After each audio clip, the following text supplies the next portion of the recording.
Well, but Panelo is not that kind of guy. Kaya sabi ko, I can vouch for his character.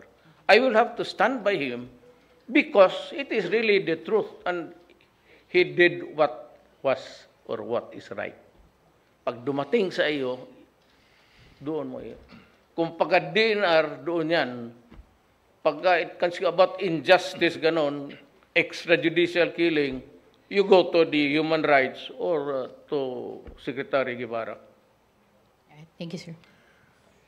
Thank you, Mr. President. Thank you, members of the press. As you have said, as President, it is my duty to solve the problem, rectify the error, and maybe ask Congress to come up with a law clarifying everything. Isang word lang yan.